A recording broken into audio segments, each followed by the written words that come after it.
Hello everyone. It occurred to me that I just kind of like jumped into this YouTube thing and I never gave like a proper introduction. And so I filmed this like intro video, but it ended up being like 20 minutes of me yapping. And then I thought, okay, what a better way to like reintroduce me on this platform than to react to my own digital footprint. My social media journey started on TikTok, and now TikTok has this feature where you can like view your most popular videos. So today we're gonna do that, and I'm scared because I've been posting since 2020. I have like a really deep fear of like being cringe, and I've already seen videos of myself from like 2023 that in 2025 I think are cringe. So like I can only imagine 2020. Bro, this little fly, like, I'm not trying to kill you or anything, but like you're really pissing me off. I killed him. Oh my god, his brother came to avenge his death. Where are these flies coming from? Okay, without further ado, let's get into the video. Okay, so I'm on my profile. I'm gonna hit this little button here, popular, and let's get into it. So my most popular video, which I think a lot of people know me from, is this. Hello, welcome back to, is this an outfit or is she just skinny? Kendall Jenner edition. Can I just say, I think Kendall Jenner like invented this phrase. For some reason, Kendall Jenner is always equated to the model off beauty look. What is model-esque about this, other than the fact that she's very thin? We gotta see if y'all like this. Do y'all really like this? Okay, first we have this top that I actually made. Oh my god. Blue jeans. These are actually a little more baggy. Why are you making these faces? This is actually really generous because Kendall Jenner is like this. Let's get the little brown bag. Not the fake Louis Vuitton. This is fashionable to you. What would this outfit be if her washboard abs weren't a part of the accessory? You can see that I'm obsessed with myself because I literally like know this video word for word. Obviously the delivery is a little cringe, but is it a fish just skinny? One of my best moments. We're not gonna go through every video, but like I did this one. Is this a fit or is she just skinny? Emma Chamberlain. I did Pinterest edition. I did Kendall Jenner again. Sorry, Kendall. In hindsight, like I didn't need to go that hard on Kendall, but like I did. I actually was like talking to my friend about this the other day. I grew up fat, so I had to like develop a personality for people to like want to talk to me or be friends with me. Like, if you grew up fat or if you're fat in society, like you know, like people are just like less forgiving towards you. They like perceive you in a different way. And so like my way to combat that, like a lot of people have like internalized fat phobia and they believe these things about themselves, but I never did. Like I actually never understood why like I was treated different, and it actually made me like mad at skinny people. So when I made Is It a Fish Just Skinny, I had lost a bunch of weight, but like on the inside I was still like fuck skinny people. Like I've always been like fuck skinny people. I remember being in middle school and my friends would be like, oh my god, the Victoria's Secret fashion show is happening tonight, like Bahiti's gonna be there, Candace, like all these, and they would like name drop all these girls, and I'd be like, okay, but like aside from literally like just walking and like starving themselves, like what do they do that's so fantastic? Like I don't know. That was my opinion. That's my opinion! And it like carried with me until I was an adult, and even to the point where like I'm thin now and I still feel that way. Like I see like skinny influencers rise to the top and I'm like, bro, you're fucking boring. Like you're fucking boring. So when I made Is It Fish Just Skinny, people were kind of like question mark, like you're skinny. And I'm like, yeah, but this is like fuck skinny people. not fuck skinny people, but like I just wanted to highlight like the sentiment that I felt kind of my entire life, which is that people that are thin are just like conventionally more attractive in our society, and oftentimes that allows them to like get opportunities that maybe bigger people won't get, just literally based off of their body. And especially at that time I was like really into like fashion, so I was like, bro, these are the most basic outfits I'm seeing being put together, and people are like, I want to be like Kendall Jenner. Like if you ask somebody like, what's your favorite personal style, like what personal style would you want to emulate, they would be like Kendall Jenner. And I'm like, denim jeans and a white tank top, what the fuck are we talking about? Which again, there's nothing wrong with that because I'm literally wearing a regular tank top and denim, but what I'm saying is like nobody is sitting here and making edits of me and my personal style. It's just like, okay, this is what I wear every day. Anyway, that was the point of Is It a Fish Just Skinny.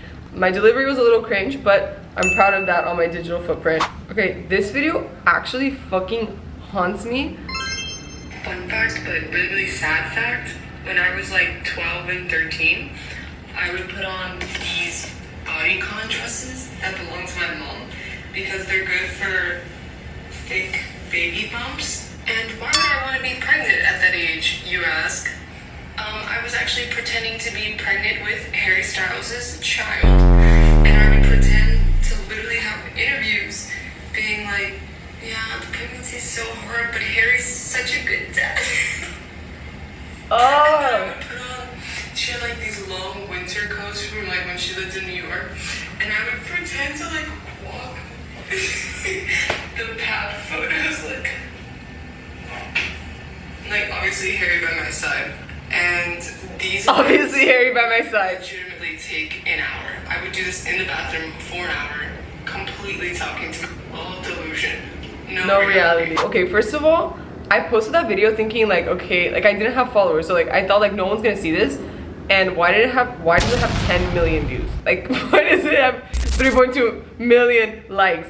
It actually haunted me like the moment it started to blow up, because I'm like, this is on my digital footprint forever. I am a One Direction stan at heart. Like I'm a Directionator at heart.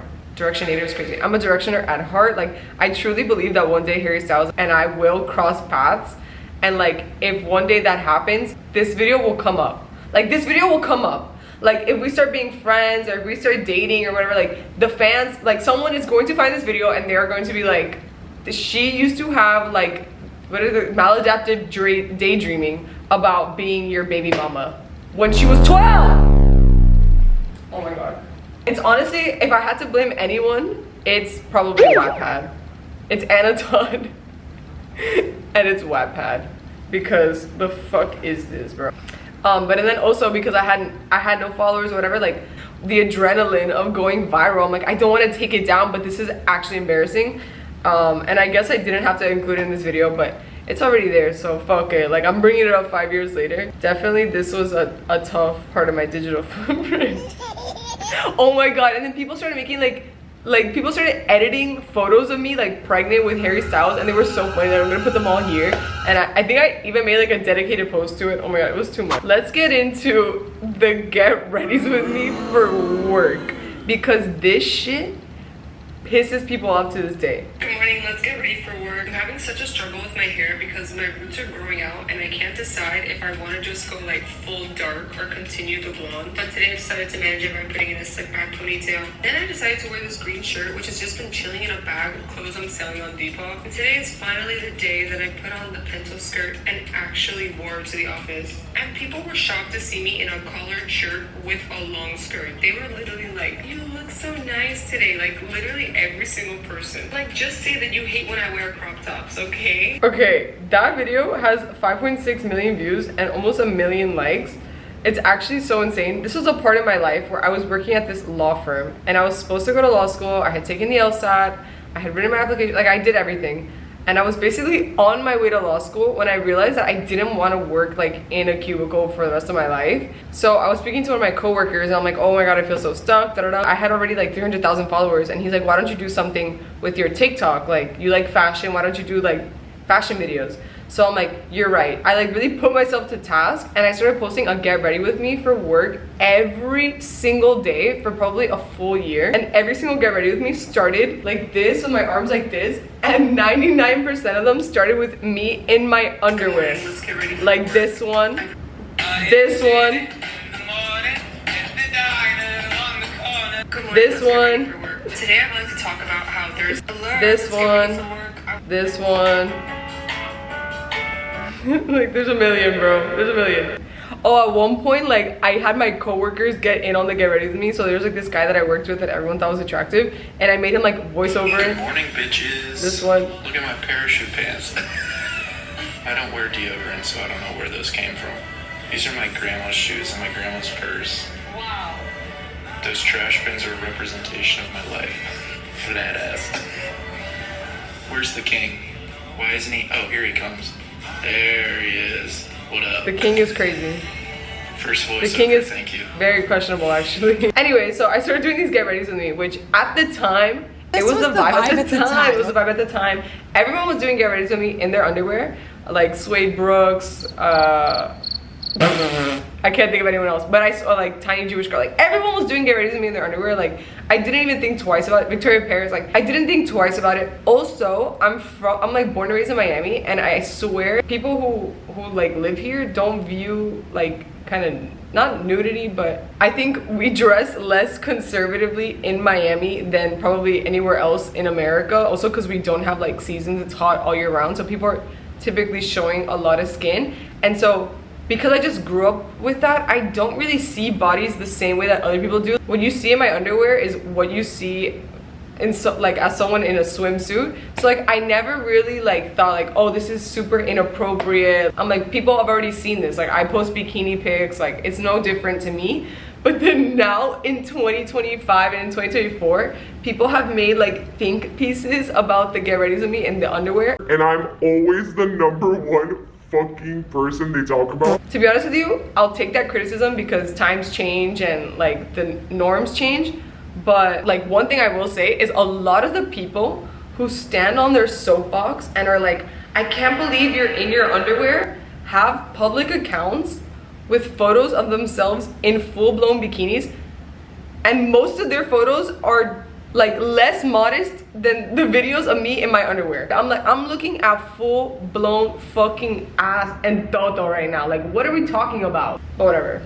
If the problem is like showing your body, then like I don't want to see any fucking bikini pictures from anyone who wants to make a think piece on underwear. Also, you would do it too for a check. At the time, I was like working with underwear. I work with underwear companies, so like it was kind of like a part of my branding as well. Like I worked with Parade, I worked with Walkster, I worked with Steve Madden. They had an underwear line with Macy's. Like I worked with like a bunch of brands that did like underwear. So I was like, fuck it. Like it's also my job, question mark. Anyway, so me posting these Get Ready to Me every single day ended up helping me build a strong following, like strong engagement. And I was like, okay, with this, I think I could find a job in social media. Like I have immigrant parents. My mom is Cuban, my dad is Italian. So I knew that they were never gonna be okay with me not going to law school to be an influencer. Like that's absolutely fucking absurd. I knew that I could pitch it to them like, oh, I'm gonna work in social media. Like I'll do social media for a business. That way I could like still have a 9-to-5, get a consistent paycheck, and they might not like it, but like it's not as crazy, you know? At that point is when I started applying to jobs, and a lot of things happened. I applied like a lot of companies, but eventually Dr. Miami posted a listing. He was looking for a social media personality, which was different than any other listing. He wanted someone who was actually gonna be in the content, as well as like come up with it, post it, create a schedule, like whatever, all that stuff. But he wanted someone to be in the content with him and like someone to have banter with and play off of. And my presence online like gave him that like impression. Okay, I actually had to pause because my camera like heated up too much, and I put it in the freezer. It worked really well. Anyway, that was when I got the job with Dr. Miami. If you don't know who he is, he's a plastic surgeon from Miami. He got super famous on Snapchat in 2014 because he would post like live surgery and people would see him like do BBLs and all this shit. Like, of course, I'm from Miami, so like I knew exactly who he was. And in fact, I have this one video, which I'll put here.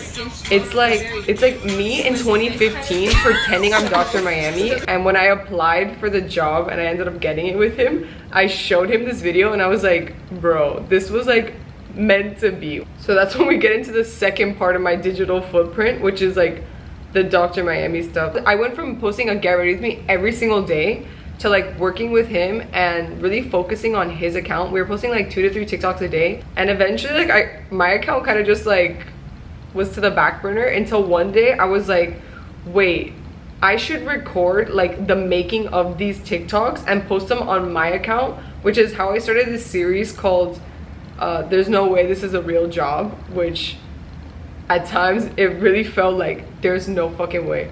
So that's where we get this video. What can I say?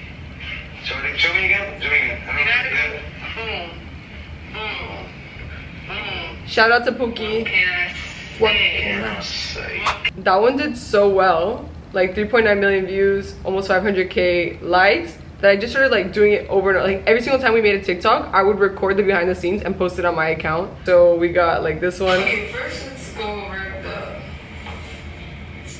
the words. And what I don't like is if the business is true, that you left your moms in the hood, somebody will smoke that you. You don't need your moms nowhere. You have money and you left your moms there. You're sick to my stomach. So we got like a bunch of those and they always did really well. Oh my god, and one thing that like kills me, especially since like I don't work with him anymore and like people watch the videos in hindsight, they're like the way she talked to him was so fucking crazy. Guys, that was like the dynamic. Believe, like, he is a rich white man. If he did not fuck with the way we were talking to each other, he would just fire me. Like, he wouldn't even think twice about it. And that's not what happened. So check it out. Okay, one part of my digital footprint that I will always be proud of is helping spread the Drake BBL / lipo allegations, which I ended up doing through Dr. Miami's account. Basically, Drake released that album with 21 Savage, and he had that one track where he like dissed Megan Thee Stallion, and it was like over the whole like Tory Lanez thing. And it made me so mad because I love Megan Thee Stallion. Like, she's like my birthday neighbor. I'm a hottie. Like, I love her. Like, I've been following her since she was like still in school. And I used to love Drake because he used to make like music for the girls. Like, he used to love women.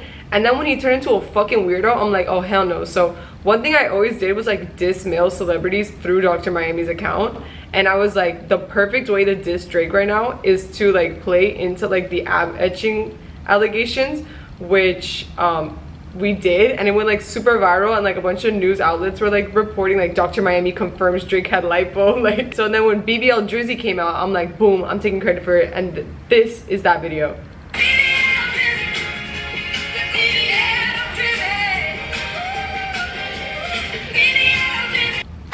Good, like too good. Like, I will be like a grandma sitting on my front porch in like 2080, and I'll be like, grandbabies gather around.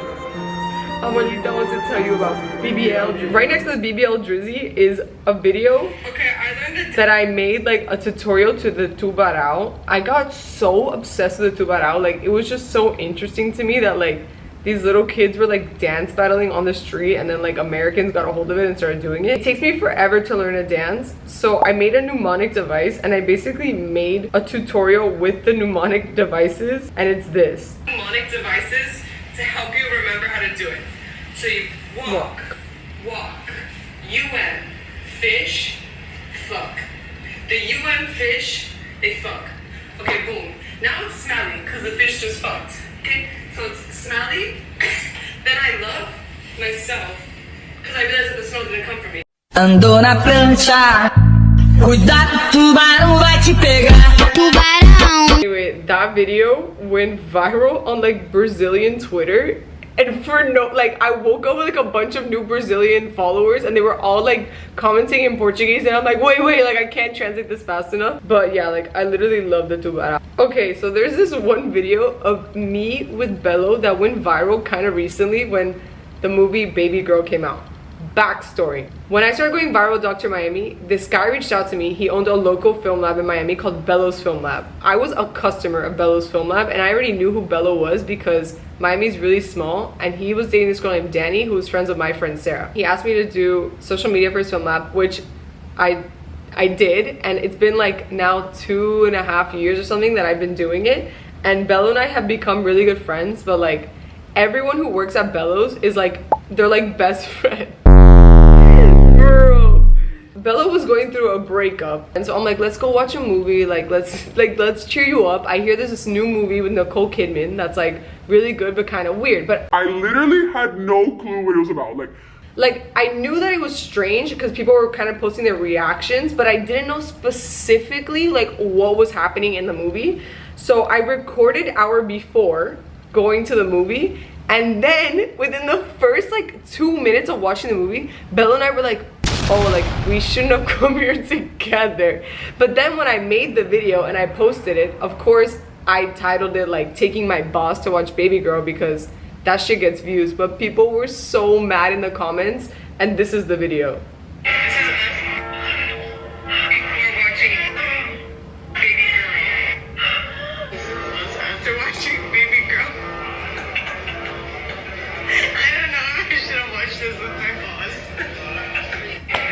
bro, to this day that shit is funny. Also, like, anyone who knows me and Bello, Girl, that shit is mad platonic. But the comments were outraged, which, like, I get it, like, optically speaking, like, I understand, but they were like, how dare you go to the movie theaters with someone's husband to watch this? First of all, I didn't fucking know Nicole Kidman was gonna drink milk on her knees, okay? Like, I didn't know the opening scene was gonna be that. Anyway, my whack ass fucking camera keeps like overheating, so I think that's the end of my digital footprint.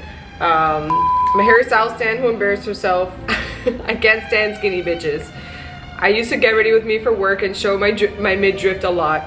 I became a social media manager, slam dunk on Drake, and created a lot of allegations about me and my bosses that are none of them were true. If you want to like and subscribe, you can continue to follow in my cursed digital footprint. My name is San Rizzo on TikTok, which might be banned at this point, and Santina X Rizzy on Instagram. My digital footprint is going to be around forever and ever. It's already so embarrassing, I might as well just keep it up. So I think that's the end of this video. It's actually longer than most of my videos. I just never know when to shut the fuck up. Okay, bye everyone.